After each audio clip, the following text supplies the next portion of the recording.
Kilalanin ng pagkatao ni Chad Gamad, ang batang boyfriend ni Apple David. Si Lord Rainier Chad Bakay Gamad ay isang 18-year-old 6-footer Filipino-Canadian student athlete.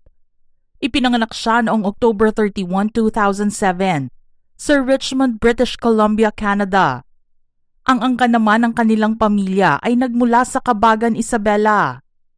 Dahil sa paggabay ng kanyang ama sa basketball, matibay na pananampalataya at karanasan sa grassroots level, nakabuo ang mahusay na backcourt prospect na ito ng impressive record habang nag-aaral sa A.R. McNeil Secondary School.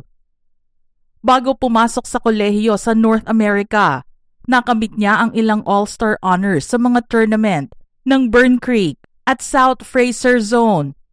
Pinangunahan din niya ang kanyang team sa pagkapanalo sa Richmond Cup Championship, kung saan siya ang itinanghal na tournament MVP, bukod pa sa 2 All-Star selections sa 3A Provincials. Nagpatuloy ang kanyang tagumpay sa club level kasama ang Squad Canada matapos silang maghari sa Spring Showcase BC Basketball Festival, Summer Splash, Win the Weekend sa Seattle, at Basketball Nationals, kung saan siya muling naging MVP.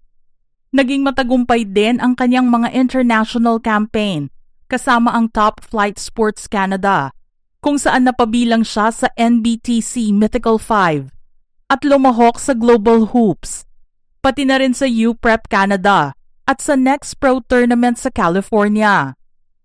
Kasalukuyang nag-aaral sa Colegio de San Juan de Letran, lumipat si Chad sa collegiate basketball bilang isang combo guard. Kilala siya sa kanyang husay sa perimeter shooting, composure, at kakayahang maglaro bilang point guard man o shooting guard.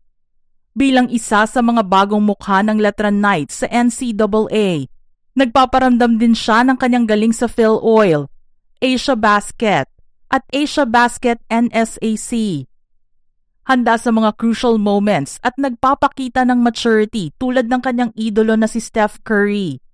Itinuturing ni Chad na ang mismong pagkakataong makapaglaro sa antas na ito ang pinakamalaking karangalan sa court sa ngayon. Upang manatiling nakafocus bago magsimula ang cheer ng mga manonood, naghahanda siya sa pamamagitan ng isang meditation routine bago ang laro. Sa labas ng court, ang kanyang calm and gentle personality ay nakikita rin sa kanyang simpleng forma. Suot ang mga paboritong sweatshirt, hoodies at slides na lalong pinapalutang ng kanyang quiet confidence, sincere demeanor at natatanging dimples. Isang tunay na romantiko na naniniwalang ang pag-ibig ay unti-unting pinatitibay at hindi nakukuha sa unang tingin o love at first sight. Pangarap din ni Chad ang isang ideal first date na walking along the beach at sunset, kahit papabiro niyang inamin na hindi siya marunong lumangoy.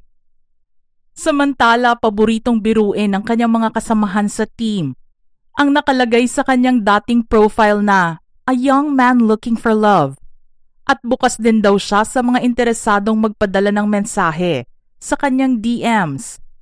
Higit sa lahat, nananatiling nakatungtong sa pananampalataya si Chad at pinakamay tiwala sa sarili tuwing kasama niya ang Panginoon. Bukod sa kanyang umuusbong na karera sa sports, naging maingay ang pangalan ni Chad sa mainstream media noong kalagitnaan ng 2026. Kasunod ng mga haka-haka noong May, formal nilang ibinunyag noong June 2026 sa Facebook at TikTok ang kanilang romantic relationship ng veteranong sports journalist at courtside reporter na si Apple David. Mabilis na naging mainit na talakayan sa social media ang relasyon ni na Apple at Chad dahil sa 15 taong agwat ng kanilang edad. Nagsimula ang kanilang ugnayan sa mundo ng Philippine basketball na unang napansin ng manood at mag-cheer si Apple sa mga laro ni Chad sa Phil Oil Eco Oil Preseason Cup. Dito na nagsimulang mag-viral sa TikTok, Facebook at Instagram ang kanilang mga litrato at couple trends. Gayunpaman, nahati ang opinyon ng publiko. habang ipinagtatanggol sila ng mga tagahanga bilang dalawang adult na malayang nagmamahalan at may suporta ng pamilya.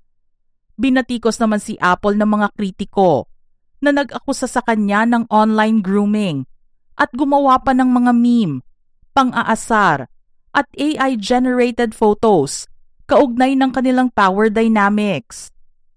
Sa isang TikTok livestream, mariing itinanggi ni Apple ang mga akusasyon ng grooming at pagiging predator. Nilinaw niyang 18 taong gulang na si Chad nang sila ay magkakilala at kapwa na sila nasa legal na edad para gumawa ng sariling desisyon. Binaliwala rin niya ang mga panunukso tulad ng pagtawag sa kanya ng gurang o mommy at ibinahaging baby ang tunay nilang tawagan kahit sa harap ng mga coach at teammate ni Chad. Payo rin niya sa mga naiirita sa kanilang relasyon na i-unfollow na lamang ang kanyang account. Sa kabilang banda, buong puso ang suporta ni Chad sa kanyang girlfriend. Nagsimula ang pambabatikos nang magbahagi siya ng litrato ni Apple para sa National Girlfriend's Day. Ngunit agad niyang ipinagtanggol ang girlfriend at hinimok ang mga netizen na mag-isip muna bago mag-iwan ng komento. Pinalagan din ng atleta ang pagpapakalat ng mga pekeng AI photos na nagpapakita sa kanya kasama ang ibang babae sa pamamagitan ng pag-post ng screenshots nito sa Facebook. Sa kabila ng mga patutsyada, nananatiling matatag ang dalawa at nakiusap sa publiko na irespeto ang kanilang desisyon upang makapagmahalan ng tahimik at payapa. Kasunod ng sunod-sunod at mapanirang komento, nagbabala si Apple na maaari niyang sampahan ng kaso ang mga online basher sa ilalim ng Republic Act No. 10175 o Cybercrime Prevention Act of 2012. Sa pamamagitan ng isang Facebook post, ipinaalala niyang hindi ligtas sa batas ng Pilipinas ang mga nagtatago sa mga alias o dump account dahil madaling matukoy ng mga otoridad ang kanilang digital footprint. Aniya, papunta na tayo sa exciting part. I already said it before that everyone on social media, personal or dump account, are covered by the law and can be traced. Pahiwatig na nakakolekta na ng ebidensya para sa kasong cyber libel at online harassment. Direktang binalaan ni Apple ang mga nagbubura ng komento sa pagsasabing, "Too late to delete comments now. I'll see some of you guys soon. Keep safe everyone." Kinalaunan ay binago ni Apple ang caption ng kanyang viral post kung saan nagpasalamat siya sa atensyon at suportang natanggap. Sa kabila nito, nananatiling malinaw ang kanyang mensahe. Hindi siya mag-aatubiling humingi ng tulong sa batas laban sa pambabastos at cyber libel. Mga ka-showbiz peeps, ano naman ang inyong reaksyon sa ating istorya ngayon? Share your thoughts in the comments section below.